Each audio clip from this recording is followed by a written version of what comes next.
बिस्मिल्लाहिर्रहमानिर्रहीम, अस्सलामुअलैकुम। आप देख रहे हैं नेशनल न्यूज़ और मैं हूं सुबान कुरैशी। खबर शामिल करते हैं हमारे डिस्ट्रिक्ट रिपोर्टर ज़ीशान उन्नड़ की रिपोर्ट के मुताबिक शिकारपुर पुलिस का 2 अलग-अलग मकामात पर पुलिस मुकाबले 2 डाकू जख्मी हालत में गिरफ्तार।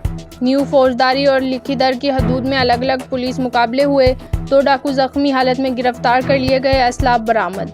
डाकुओं की शनाख्त शहजाद शेख और आमिर बड़ोड़ो के नाम से हुई। पहला मुकाबला लिखीदर थाना शंकर भारती लिंक रोड और दूसरा पुलिस मुकाबला न्यू फौजदारी थाने जरखेल लिंक रोड पर पेश आया।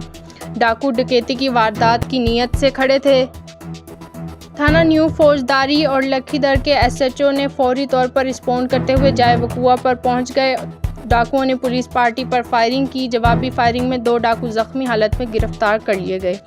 डाकुओं के कब्जे से असला और राउंड बरामद कर लिए गए।